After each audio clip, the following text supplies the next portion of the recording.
There's a kind of hurt that settles deep in your bones, the kind that comes when someone you love, someone you'd give your whole world for, looks at you and sees nothing but a burden. It's a quiet ache, one that lingers long after the words have been spoken. My name is Eleanor Thompson, though my friends call me Ellie. For most of my life, I was mom to my only daughter, Clara. That was before Nathan came into the picture, before everything I'd built started to slip through, my fingers like sand. If you stay with me until the end of this story, you'll understand why I did what I did. Not out of anger, not out of spite, but because for the first time in decades, I chose myself. I'm 62 now, a retired elementary school teacher living in a small town in Ohio. My home, a cozy 2-story craftsman with ivy climbing the porch and a rose garden out back, has been my sanctuary for nearly 30 years. It's where I raised Clara, where I laughed with my husband Tom before he passed away 20 years ago. Every corner of that house holds a memory. The creaky staircase where Clara took her first wobbly steps, the kitchen table where we'd stay up late doing her math homework, the living room with its old brick fireplace where we'd read stories. On winter nights, I kept that house alive through years of grief, working extra hours, tutoring kids to pay the mortgage, planting those roses to remind myself that beauty could still grow in hard times. Clara was my everything.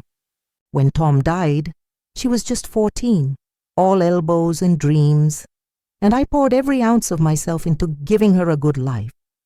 I skipped vacations, sold my grandmother's pearl necklace to help with her college tuition, even co-signed her first apartment lease when she got her banking job in the city. I never minded. That's what mothers do, isn't it? We move mountains for our children, even when they don't see the effort. But somewhere along the way, Clara stopped seeing me, not as her mother, not as the woman who'd carried her through life's storms, but as an inconvenience. It was a crisp October morning when the ground beneath me started to shift. The roses outside my bedroom window were fading, their petals curling in the autumn chill, and I was in the kitchen brewing coffee, Clara's favorite, dark roast with a hint of hazelnut. I heard her car pull into the driveway, and my heart lifted. She hadn't visited in weeks, always too busy with work or Nathan, her fiancé. But when she walked in, her face tight and her hands fidgeting, I knew something was wrong. Nathan trailed behind her, his smile too polished, like a salesman about to close a deal. "Mom, we need to talk," Clara said, sitting at the kitchen table where we'd shared so many mornings. Her voice was careful, rehearsed. I slid a mug of coffee toward her, my hand steadied despite the knot forming in my chest. That conversation would change everything. And maybe, just maybe, it'll make you think twice about how you treat the people who'd give anything for you. Please share in the comments where you're listening from. This is my story, and I'm ready to tell it. That October morning, as the scent of hazelnut coffee filled my kitchen, I stood across from Clara, my only daughter, and felt the world tilt. She sat at the table, her fingers tracing the edge of her mug, avoiding my eyes. Nathan stood behind her, leaning against the counter with that practiced smile of his, the kind that made you feel like you were about to be sold something. "Mom, we need to talk," Clara had said, her voice clipped like she was reading from a script. I nodded, sliding into the chair across from her, the same chair where I'd helped her with spelling tests and college applications. I had no idea that the words about to come out of her mouth would crack something inside me, something I'd spent 30 years building. "Clara, honey, what's on your mind?" I asked, keeping my voice soft, the way I always did when she was nervous. She glanced at Nathan, who gave her a small nod, and my stomach tightened. "Nathan and I have been talking," she began, her words careful, measured. "We're getting married next spring, and we're thinking about what comes next. The housing market's a mess, you know that. We can't afford a place of our own right now." I nodded, sipping my coffee, trying to ignore the way my heart was starting to race. I understand, I said, meaning it. I'd always wanted Clara to have a good life, a stable one. Are you thinking of renting for a while? Clara took a deep breath, and then it came. Actually, we were hoping to move in here, together. Her words hung in the air, heavy, like the first drops of a storm. I set my mug down, my hands steady despite the tremor I felt inside. Here, I repeated, my voice quieter than I meant it to be. In this house? Clara nodded, her eyes flicking to Nathan again. It makes sense, Mom. This place is big for just you. Nathan needs a proper office for his insurance business, and we were thinking, well, the master bedroom would be perfect for that, and maybe a gym space too. You've always said you don't need all this room. I sat there frozen as her words sank in. The master bedroom, my bedroom, the one with the wide windows overlooking the rose garden, the one where Tom and I had whispered about our dreams. For Clara, the one I'd retreated to after his funeral, clutching his old sweater. That bedroom wasn't just a room, it was a piece of my heart. And Clara, my Clara, was asking me to give it up. So, I managed, my throat tight. You're saying you want me to move out? Of my home? Nathan stepped forward, his voice smooth, like he was closing a deal. Not move out exactly, Ellie. More like downsize. There are great apartments near downtown, or even senior communities with activities. You'd love it, and it'd be easier for you, less to maintain. Senior communities, the words hit me like a slap. I was 62, not 90. I was still volunteering at the library, still tending my roses, still living. But to them, I was already fading, a relic taking up space. Clara chimed in, her tone brighter as if she could make it sound reasonable. You've always talked about wanting a simpler life, Mom. This could be good for you. We'd help with the move, of course. Nathan's already looking at places. I hadn't talked about a simpler life in years. That was a passing comment from a decade ago, when I was exhausted from grading papers and paying Clara's tuition. And now she was using it against me, twisting my words to justify pushing me out of the home I'd fought for. The home I'd kept after Tom died, working late nights tutoring to cover the mortgage. The home where Clara had grown up, where I'd bandaged her scraped knees and cheered at her graduation. I looked at her, at the daughter I'd carried through every storm, and saw a stranger. Her eyes were hopeful, expectant, oblivious to the weight of what she was asking. Nathan stood there, arms crossed, waiting for me to agree, as if it was already decided. Let me think about it, I said finally, turning to the sink to hide the hollow ache spreading through my chest. My hands trembled as I rinsed a dish, but I kept my voice steady. I just need a little time. Sure, Mom, Clara said, already reaching for her phone, probably to text Nathan that it was settled. Take your time, but maybe start looking at places this weekend. Nathan knows some great options. I nodded, my mind racing. Where would I go? How would I pack up 30 years of memories?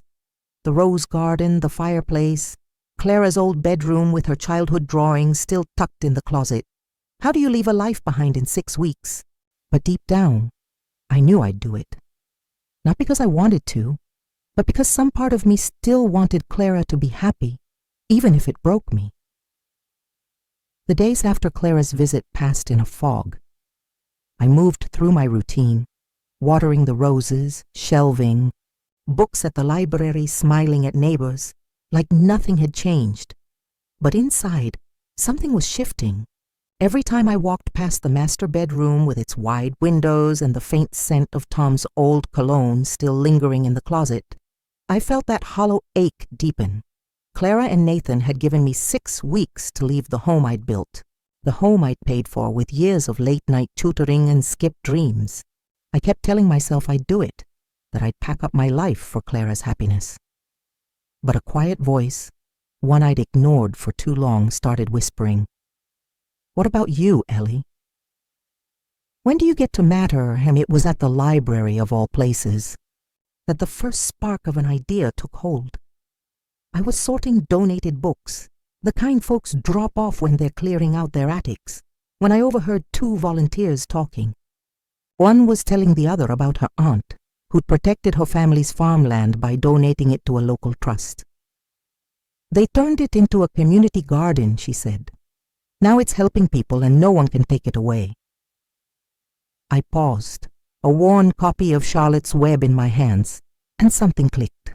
What if my house, my sanctuary, could live on in a way that honored everything I'd poured into it? What if I could take back control? That night, I called Judy Carter, my oldest friend, and a retired real estate lawyer who'd helped me navigate Tom's estate all those years ago. We'd stayed close through holiday cards and the occasional coffee date, her sharp wit always a comfort. "Judy," I said when she picked up, my voice steadier than I felt. "I need your help. It's about the house." I poured out the story. Clara's request, Nathan's polished dismissal, the way they'd already started planning to remodel my bedroom. Judy listened, her silence heavy with understanding. When I finished, she let out a long sigh. "Ellie, you've got more patience than I would. But what you're thinking, it's big. Are you sure?" "I'm sure," I said, though my heart was pounding. "I want to donate the house to a charity, something that'll turn it into a community space, a library, a center for kids, anything but a backdrop for Nathan's gym." Judy chuckled, but there was a note of respect in her voice. "You're full of surprises, Ellie Thompson. Let's meet tomorrow. I'll bring the paperwork." By the time I hung up, a plan was forming, one that felt less like revenge and more like reclaiming my life. The next morning I started packing, not with tears or hesitation, but with a strange calm. I wrapped photo frames in old towels, boxed up my teaching books, and sorted through Clara's childhood drawings, each one a reminder of the girl who used to climb into my lap. Clara stopped by once, Nathan in tow, to help me look at apartments. Their help was a list of sterile rentals and a brochure for a senior community with a cheerful tagline, "Live your golden years with ease." "This one has a book club," Nathan said, pointing at a glossy photo of smiling retirees. I nodded, my face a mask, while inside I thought, I'm not lonely in my home. I never was. While they thought I was surrendering, I was meeting Judy at her home office, signing papers that would gift my house to a local charity dedicated to community programs. The deal was simple. The house would become a center for after-school activities, a place for kids to read and learn, with my name on a small plaque by the door. "You're giving up a lot, Ellie," Judy said, sliding the documents towards me. "No," I replied, picking up the pen.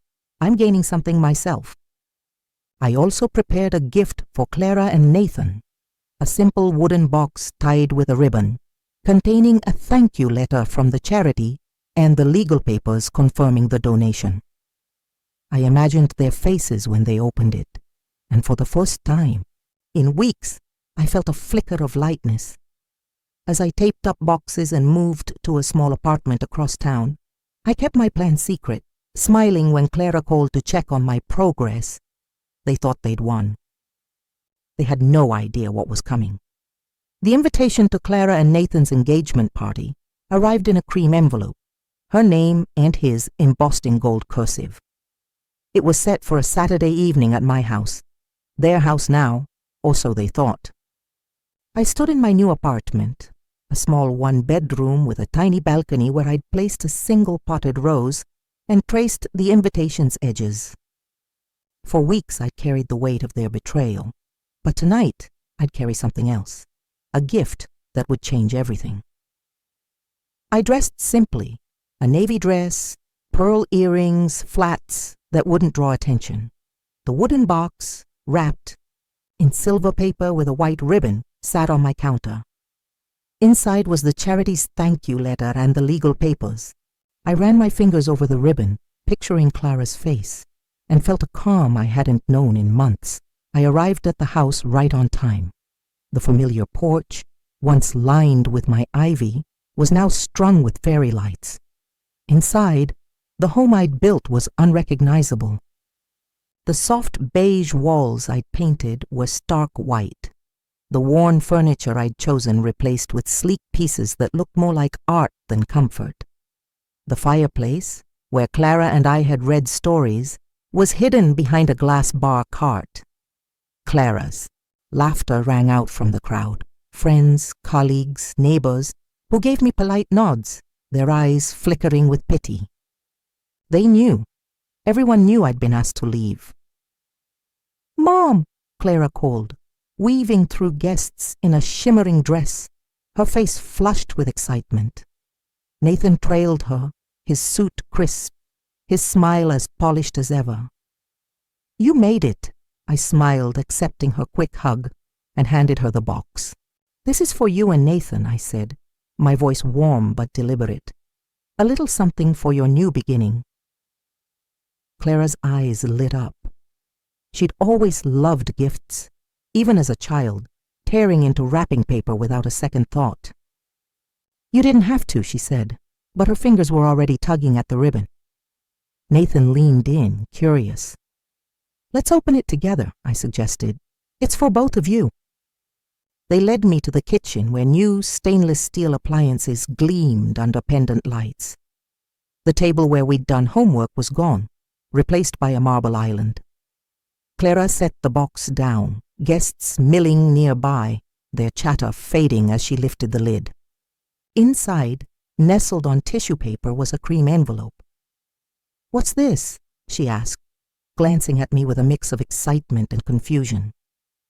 Nathan's brow furrowed as he pulled out the papers. I stood back, my hands clasped, my heart steady. "Open it," I said softly. "It's special." Clara unfolded the letter first, her smile faltering as she read. Nathan scanned the legal documents, his face paling with each line. This says the house was donated," he stammered, his voice sharp. "To a charity? For a community center?" I nodded, my expression calm. "That's right. The house is no longer mine, or yours. It'll be a place for kids to learn, for the town to gather. I signed the papers last week." Clara's eyes widened, her hands trembling. "Mom, you can't be serious. This is our home now." "Is it?" I asked, my voice still gentle but edged with steel. "You had no trouble asking me to leave the home I've lived in for 30 years. The home I kept after your father died, working 2 jobs to pay the mortgage. The home where I raised you, Clara, alone." The kitchen grew quiet, guests pretending not to listen, but I could feel their eyes. Nathan stepped forward, his charm replaced by panic. "You can't just give it away. We're living here." I tilted my head. "The charity takes possession in 3 weeks. I suggest you start packing." Clara's voice cracked. "Mom, why would you do this?" I looked at her, the daughter I'd loved beyond measure, and felt a strange peace. "Because this house was my life's work," I said, and I decided it deserved to belong to something bigger than your fiancé's gym. I turned to leave, my steps light, as Clara called after me, her words lost in the hum of the crowd. For the first time in years, I felt free. The night of the engagement party, I walked out of my old house, the cool October air brushing my skin like a sigh of relief. Behind me, the hum of shocked whispers followed, but I didn't look back. Clara's voice calling my name faded as I drove to my apartment, the little box of a place that was starting to feel like mine. My phone buzzed before I even reached the highway. Clara, then Nathan, then Clara again. I let the calls go to voicemail, their messages piling up like leaves in a storm. "Mom, please, we need to talk." Clara's voice trembled in the first one. "This can't be real," Nathan's followed, sharp with indignation. I listened once, then deleted them. There was nothing left to say. Over the next week, the calls didn't stop. Clara's texts swung from desperate apologies to accusations. How could you do this to us, to me? Nathan sent a long email threatening legal action, claiming they had rights to the house. I forwarded it to Judy, who called me laughing. He's got nothing, Ellie. The paperwork's ironclad. Let him try. I nodded, sipping tea by my balcony's lone rose, and felt a quiet strength settling in. I wasn't the woman who'd trembled in her kitchen a month ago. I was done being invisible. Clara showed up at my apartment one evening, unannounced, her eyes red and her hair pulled into a messy bun. She stood in my cramped living room looking around at the second-hand couch, the single bookshelf, the view of a parking lot instead of my rose garden.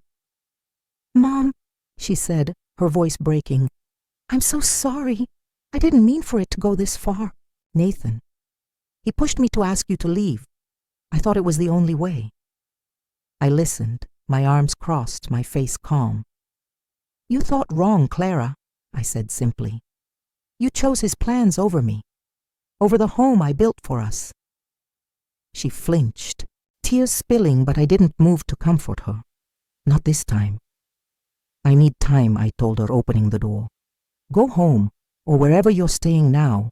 She left, her footsteps echoing in the hall, and I closed the door with a soft click. The next day, I signed up for a painting class at the community center, the one my house would soon become. I volunteered extra hours at the library, laughed with new friends over coffee, and felt the weight of 30 years of sacrifice begin to lift. Clara and Nathan were packing, the charity already preparing the house for its new life. I was moving forward, not with anger, but with a clarity I hadn't known I'd lost. For the first time, I wasn't living for anyone else. 3 months later, I woke to sunlight spilling across my apartment's tiny balcony, where my potted rose was blooming again. The space, once temporary, had become mine, books stacked on a shelf, a painting from my new art class on the wall, a kettle whistling for my morning tea. I joined a book club, started volunteering at the community center my house was becoming, and found joy in small things: a stranger's smile, a brushstroke on canvas, the quiet of my own company.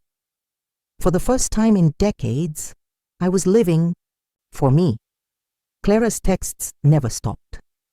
At first frantic, then resigned, they softened into something new. One morning, a letter arrived, her handwriting shaky but earnest. "I was wrong, Mom," she wrote. "I let Nathan's ambition blind me. I'm so sorry for hurting you." I read it by the window, my heart stirring but not breaking. I wasn't ready to forgive, not fully, but I was ready to listen. We met for coffee at a cafe on Elm Street, just the two of us. Clara looked older, her eyes carrying a weight I hadn't seen before. "I'm done with Nathan," she said quietly, "and I'm trying to understand why I pushed you away." I nodded, sipping my tea. "We can start here," I said. "One coffee at a time, but it has to be different, Clara. I'm not just your mother anymore. I'm me." As I drove home, I thought about love, not the kind that demands sacrifice, but the kind that sets boundaries, that says I matter too. I'd given my house to a cause bigger than myself, not to punish Clara, but to honor the life I'd built. That choice taught me something. Love isn't about giving until you're empty. It's about standing tall enough to show others how to love you back. So take a moment. Think about the people you cherish and yourself. Are you valuing them? Are you valuing you? Because in the end, the greatest gift you can give is the courage to choose yourself, unapologetically.